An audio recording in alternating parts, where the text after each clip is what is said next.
തെരഞ്ഞെടുപ്പാണ്. ബീഹാർ തെരഞ്ഞെടുപ്പിലേക്ക് അടുത്തുകൊണ്ടിരിക്കെ ഈ സീറ്റ് വിഭജനം ഇരു മുന്നണികൾക്കും കീറാമുട്ടിയാകുന്നുണ്ടോ എന്നതാണ് നമ്മൾ അന്വേഷിക്കേണ്ട ഏറ്റവും പ്രധാനപ്പെട്ട കാര്യം. എന്തായാലും സീറ്റ് വിഭജന ചർച്ചകൾ അന്തിമഘട്ടത്തിലാണ്.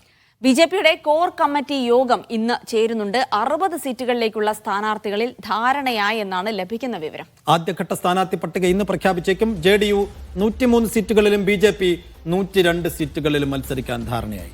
LJPയും HAM ഉൾപ്പെടെയുള്ള ചെറു പാർട്ടികളും സീറ്റ് വിഭജനത്തിൽ വഴങ്ങിയെന്നാണ് സൂചന. അതേസമയം RJDയുടെ ആദ്യഘട്ട സ്ഥാനാർത്ഥി പ്രഖ്യാപനം നാളെ ഉണ്ടായേക്കും.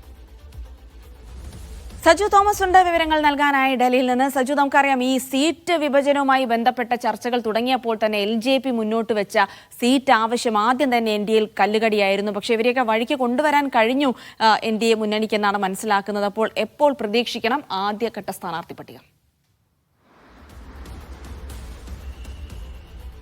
സൈഫുദ്ദീൻ ജിൽസി, എന്തായാലും ബീഹാറിൽ ഇനിയിപ്പോൾ ആദ്യഘട്ട വോട്ടെടുപ്പിന് 25 ദിവസങ്ങൾ മാത്രമാണ് ബാക്കിയുള്ളത്. ഇതിന് മുന്നോടിയായിട്ട് വേഗത്തിൽ തന്നെ സ്ഥാനാർത്ഥി പ്രഖ്യാപനം നടത്താൻ വേണ്ടിയാണ് ഇരു മുന്നണികളും ഒരുങ്ങുന്നത്. പ്രത്യേകിച്ച് ഒരുപോലെ തന്നെ ഈ സീറ്റ് വിഭജന പ്രക്രിയ കീറാമുട്ടിയായി തുടരുകയാണ് NDAയ്ക്കും അതോടൊപ്പം തന്നെ മഹാസഖ്യത്തിനും. പ്രത്യേകിച്ച് മഹാസഖ്യത്തിൽ വലിയ പ്രതിസന്ധികൾ നിലനിൽക്കുകയാണ്. 60 സീറ്റുകൾ വേണമെന്ന ഇടതു പാർട്ടികളുടെ ആവശ്യമാണ് ഇപ്പോൾ വളരെ വലിയ രീതിയിൽ പ്രതിസന്ധി സൃഷ്ടിക്കുന്നത്. പ്രത്യേകിച്ച് RJD അധ്യക്ഷൻ തേജസ്വി യാദവ് പറയുന്നത് 40 സീറ്റുകൾ കൂടുതൽ ഇടതു പാർട്ടികൾക്ക് നൽകാനാവില്ല എന്നാണ്. പ്രത്യേകിച്ച് ഈ CPIM അടക്കമുള്ള പാർട്ടികൾ 2020 ഉണ്ടാക്കിയ നേട്ടം വീണ്ടും ആവർത്തിക്കാൻ സാധ്യതയുണ്ട്. അതുകൊണ്ട് തന്നെ അവർ പറയുന്നത് കൂടുതൽ സീറ്റുകൾ വേണമെന്നാണ്. പ്രത്യേകിച്ച് CPM-നും CPI-ക്കും CPIM-നും മേൽക്കൈയുള്ള ഇടങ്ങളിൽ അവരുടെ കൂടുതൽ സ്ഥാനാർത്ഥികളെ നിർത്തണമെന്നുള്ള ആവശ്യമാണ് അവർ ഇപ്പോൾ ഉന്നയിച്ചിരിക്കുന്നത്. പക്ഷേ അത് അംഗീകരിക്കാൻ ഇപ്പോൾ RJD തയ്യാറായിട്ടില്ല. 140 സീറ്റുകളാണ് 2020 RJD മത്സരിച്ചതെങ്കിൽ ഇത്തവണയും അത്രയും സീറ്റുകൾ തന്നെയാണ് RJD മത്സരിക്കാൻ ഒരുങ്ങുക. എന്തായാലും കോൺഗ്രസ് 2020 70 സീറ്റുകൾ മത്സരിച്ചെങ്കിൽ കോൺഗ്രസ് 19 സീറ്റുകൾ മാത്രമാണ് വിജയിക്കാനായത്. അതുകൊണ്ട് തന്നെ കോൺഗ്രസ് 50 സീറ്റുകൾ മത്സരിക്കാനാണ് സാധ്യത. എന്തായാലും 25 സ്ഥാനാർത്ഥി പട്ടിക എന്തായാലും AICCക്ക് കൈമാറിയിട്ടുണ്ട്. നാളെ ആയിരിക്കും എന്തായാലും മഹാസഖ്യത്തിന്റെ സ്ഥാനാർത്ഥി പട്ടിക പുറത്തു വരിക. എന്തായാലും ഇന്നിപ്പോൾ BJPയുടെ കോർ കമ്മിറ്റി യോഗം ചേരുന്നുണ്ട്.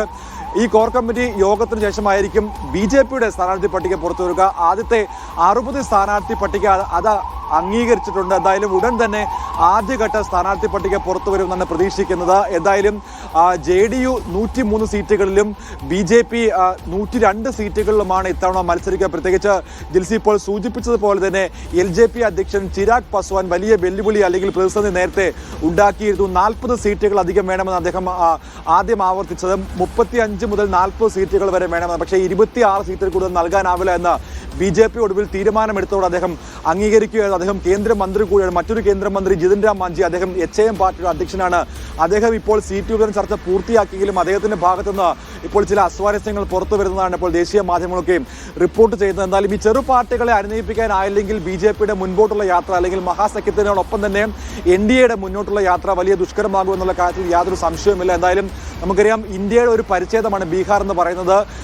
ഏകദേശം 9 ടേമായിട്ടാണ് നിതീഷ് കുമാർ സർക്കാർ അവിടെ ഭരിക്കുന്നത്. അപ്പോൾ അദ്ദേഹത്തിന്റെ ദീർഘകാലമായിട്ടുള്ള മുഖ്യമന്ത്രി ഭരണത്തിൽ വലിയ അസ്വാരസ്യങ്ങൾ നിലനിൽക്കുകയാണ്. പ്രത്യേകിച്ച് അഴിമതി ആരോപണങ്ങൾ, നിരവധി പാലങ്ങളാണ് കഴിഞ്ഞ 2 വർഷത്തിനുള്ളിൽ അവിടെ തകർന്ന. അടിസ്ഥാന സൗകര്യ വികസനത്തിൽ വലിയ മുരടിപ്പാണ് ബീഹാറിൽ ഉണ്ടായിരിക്കുന്നത്. അപ്പോൾ ഈ വിഷയങ്ങളൊക്കെയും തെരഞ്ഞെടുപ്പിൽ ചർച്ചയായിട്ടുണ്ട്. അതെന്തായാലും ജനങ്ങളുടെ വോട്ടിങ്ങിൽ സ്വാധീനിക്കുമെന്നാണ് ഇപ്പോൾ ഇന്ത്യ മുന്നണിയുടെയൊക്കെയും വിലയിരുത്തൽ. പ്രത്യേകിച്ച് വോട്ടർ അധികാര യാത്രയിലൂടെയും SIR-ലൂടെയൊക്കെയും ഈ വിഷയങ്ങൾ ജനങ്ങളിലേക്ക് കോൺഗ്രസിനും അതോടൊപ്പം തന്നെ മറ്റു പ്രതിപക്ഷ പാർട്ടികൾക്കും എത്തിക്കാനായിട്ടുണ്ട്. അതെന്തായാലും വോട്ടായി മാറുമെന്നുള്ള പ്രതീക്ഷയാണ്. പക്ഷേ അപ്പോഴും ഈ സീറ്റ് വിഭജനം കീറാമുട്ടിയായി തുടരുന്നത് ഇരു മുന്നണികളെയും ഒരുപോലെ തന്നെ വെട്ടിലാക്കുകയാണ്.